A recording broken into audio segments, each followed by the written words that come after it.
Assalamualaikum warahmatullahi wabarakatuh. Nama saya Clarissa Echa Gusrina, NPM 1821020182. Assalamualaikum warahmatullahi wabarakatuh. Perkenalkan, nama saya Vera Iska Fitria, NPM 1821026148. Assalamualaikum warahmatullahi wabarakatuh. Perkenalkan, nama saya Fero Fernando, NPM 1821020248. Di sini saya akan menjelaskan kesimpulan dari materi ini. Melihat sejarah kedaulatan rakyat yang sangat erat, kaitannya dengan bentuk pemerintahan yang berbasis demokrasi, karena dengan adanya demokrasi berarti rakyat menjadi pemegang kekuasaan tertinggi dalam suatu negara. Pada awal pertumbuhannya, demokrasi berasal dari Yunani kuno pada abad ke-6 sampai pada abad ke-3, yang dimana sistem demokrasi di Yunani kuno masih bersifat demokrasi langsung. Rakyat secara langsung membuat keputusan-keputusan yang politis yang tujuan untuk menjalankan negara ke arah yang lebih baik, dan sepenuhnya dijalankan langsung oleh warga negara, dalam arti rakyat memegang kedaulatan pada zaman Yunani kuno. Namun pada saat itu, ketentuan demokrasi di zaman Yunani kuno tersebut hanya berlaku untuk warga negara yang resmi. Untuk budak-budak dan pedagang asing di zaman itu demokrasi tidak berlaku. Di Indonesia, bahwa kedaulatan rakyat sangat melekat dalam struktur ketatanegaraan. Hal ini telah termasuk dalam step fundamental Indonesia, yaitu Undang-Undang 1945 dalam pasal 1 dan ayat 2 yang berisikan kedaulatan berada di tangan rakyat dan dilaksanakan menurut Undang-Undang Dasar. Namun dalam prosesnya tidak serta-merta rakyat harus terjun langsung dalam sistem pemerintahan. Dalam praktik secara ditemukan bahwa negara yang memiliki jumlah penduduk yang sedikit, ukuran wilayahnya tidak begitu luas. Kedaulatan rakyat tidak berjalan secara sempurna, apalagi di negara-negara yang jumlah penduduknya banyak dan wilayah yang sangat luas. Dapat dikatakan, tidak mungkin tidak menghimpun dan mengkoordinir dapat rakyat seorang demi seorang dalam menentukan jalan suatu pemerintahan. Struktur parlemen sebelumnya telah disinggung bahwa kedaulatan rakyat saat ini, baik di Indonesia maupun negara abad modern ini, telah diwakilkan oleh parlemen yang merupakan wakil-wakil rakyat yang dipilih oleh rakyat melalui pemilihan umum. Dalam menyampaikan aspirasi masyarakat yang lebih rinci agar terkoordinir seluruh masyarakat, sistem perwakilan yang dibentuk sebagai representatif dari rakyat memiliki beberapa variasi, yaitu sistem perwakilan politik, sistem perwakilan teritorial, sistem perwakilan fungsional. Dalam sistem parlemen dibagi menjadi dua jenis, yaitu sistem di mana negara-negara menggunakan sistem perwakilan tersebut untuk ketetapan dalam sistem ketatanegaraannya.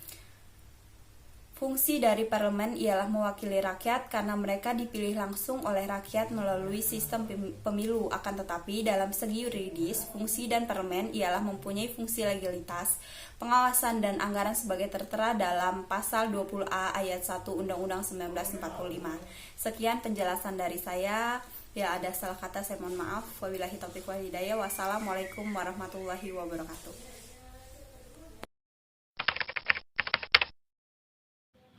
Di sini saya akan menjelaskan tentang gagasan kedaulatan rakyat dan perlembagaan parlemen.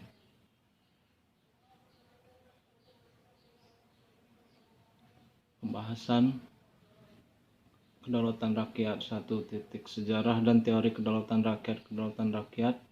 Kedaulatan ini terkenal dengan ciri khas bahwasannya suatu negara yang menggunakan kedaulatan tersebut secara tidak langsung, rakyat telah menjelma menjadi penguasa di suatu negara. Melihat sejarah kedaulatan rakyat sangat erat kaitannya dengan bentuk pemerintahan yang berbasis demokrasi. Karena dengan adanya demokrasi berarti rakyat telah menjadi pemegang kekuasaan tertinggi dalam suatu negara. Implementasi kedaulatan rakyat di Indonesia. Bahwa telah dipahami arti dan kedaulatan rakyat dalam suatu negara berarti tujuan atau jalannya suatu negara berdasarkan kehendak rakyat. Negara di abad modern ini sangatlah identik dengan kedaulatan rakyat atau yang bersistem demokrasi seperti Indonesia. Di Indonesia bahwa kedaulatan rakyat sangat melekat dalam struktur ketatanegaraan. Hal itu telah termaktub dalam Statement Ternom Indonesia, yaitu di Undang-Undang Dasar 1945 di dalam pasal 1 ayat 2 yang berisikan kedaulatan rakyat berada di tangan rakyat dan dilaksanakan menurut Undang-Undang Dasar. Namun dalam prosesnya tidak serta-merta rakyat harus terjun langsung dalam sistem pemerintahan. Pelembagaan parlemen, struktur pelembagaan sebelumnya telah disinggung bahwasanya kedaulatan rakyat saat ini baik di Indonesia maupun negara abad modern ini telah diwakilkan oleh parlemen yang merupakan wakil-wakil rakyat yang dipilih oleh rakyat melalui pemilihan umum. Parlemen yang merupakan lembaga responsif dari rakyat merupakan salah satu jabatan besar yang dimiliki rakyat, bakal menginspirasikan pendapat-pendapatnya dan memenuhi sistem pemerintahan negara yang lebih baik.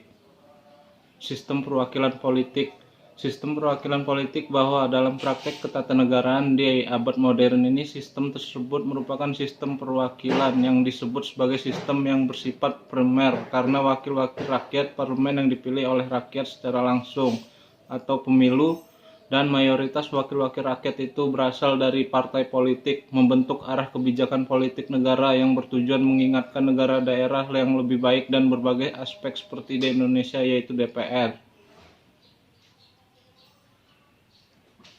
Sistem perwakilan proportional representation. Selain dua sistem perwakilan tersebut, terdapat sistem yang dikatakan sistem perwakilan fungsional yang di mana wakil-wakil rakyat ini bisa disebut sebagai wakil rakyat yang juga bergerak di bidang politik. Namun dalam pengangkatannya wakil rakyat ini dipilih berdasarkan keahlian yang dimiliki seperti ahli ekonomi, ahli hukum, yang bertujuan untuk membantu sistem perwakilan politik bergerak di bidang ekonomi, hukum, dan sebagainya. 2. Sistem parlemen. Dalam praktek dari struktur parlemen yang terdiri dari perwakilan politik regional dan fungsional tidak dipungkiri akan sangat erat pengaruhnya dari bentuk negara itu sendiri seperti negara yang berbentuk federal ataupun kesatuan. Dalam negara-negara yang menganut bentuk federal lebih cenderung mengaut sistem perwakilan politik dan regional secara fungsional sebagai tambahan pelengkap, namun berbeda dengan negara kesatuan yang lebih cenderung memakai sistem perwakilan politik. Namun hal itu juga tergantung akan hal banyaknya penduduk luasnya negara tersebut. Dalam sistem parlemen terbagi menjadi dua jenis, yaitu yang dimana negara yang menggunakan sistem perwakilan tersebut untuk ditetapkan dalam sistem ketatanegaraannya.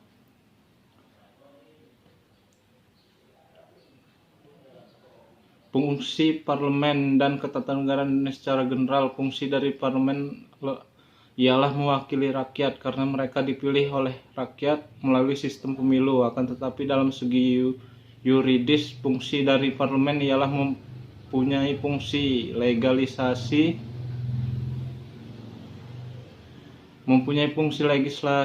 pengawasan, dan anggaran sebagai serta tertera dalam pasal 20A ayat 1 Undang-Undang 1945. Fungsi legislasi yaitu fungsi di mana parlemen dapat membuat suatu undang-undang yang diajukan oleh presiden. Fungsi pengawasan. Dalam sistem ketatanegaraan, pentingnya pengawasan terhadap lembaga eksekutif merupakan salah satu tugas dari DPR. Ini dilakukan agar presiden dan eksekutif tidak bertindak sewenang-wenang dalam menjalankan undang-undang serta mengawasi pelaksanaan APBN. Fungsi anggaran. Fungsi anggaran dilaksanakan untuk membahas dan memberikan persetujuan atau tidak memberikan persetujuan terhadap rancangan undang-undang tentang APBN yang diajukan oleh Presiden. DPR. Sistem perwakilan proportional representation. Selain dua sistem perwakilan tersebut, terdapat sistem yang dikatakan sistem perwakilan fungsional yang di mana wakil-wakil rakyat ini bisa disebut sebagai wakil rakyat yang juga bergerak di bidang politik. Namun dalam pengangkatannya wakil rakyat ini dipilih berdasarkan keahlian yang dimiliki seperti ahli ekonomi, ahli hukum, yang bertujuan untuk membantu sistem perwakilan politik bergerak di bidang ekonomi, hukum, dan sebagainya. 2. Sistem parlemen. Dalam praktek dari struktur parlemen yang terdiri dari perwakilan politik regional dan fungsional, tidak dipungkiri akan sangat erat pengaruhnya dari bentuk negara itu sendiri, seperti negara yang berbentuk federal ataupun kesatuan. Dalam negara-negara yang menganut bentuk federal lebih cenderung mengaut sistem perwakilan politik dan regional secara fungsional sebagai tambahan pelengkap, namun berbeda dengan negara kesatuan yang lebih cenderung memakai sistem perwakilan politik. Namun hal itu juga tergantung akan hal banyaknya penduduk luasnya negara tersebut. Dalam sistem parlemen terbagi menjadi dua jenis, yaitu yang dimana negara yang menggunakan sistem perwakilan tersebut untuk ditetapkan dalam sistem ketatanegaraannya.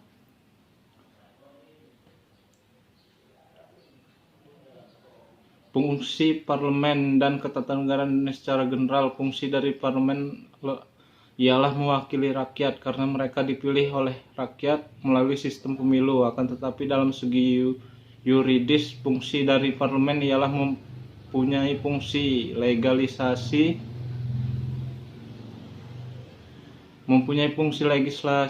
pengawasan dan anggaran sebagai serta tertera dalam pasal 20A ayat 1 Undang-Undang 1945. Fungsi legislasi yaitu fungsi di mana parlemen dapat membuat suatu undang-undang yang diajukan oleh presiden.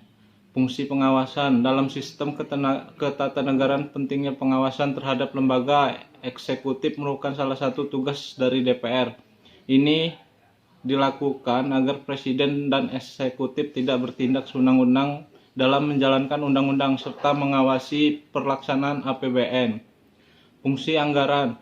Fungsi anggaran dilaksanakan untuk membahas dan memberikan persetujuan atau tidak memberikan persetujuan terhadap rancangan undang-undang tentang APBN yang diajukan oleh presiden.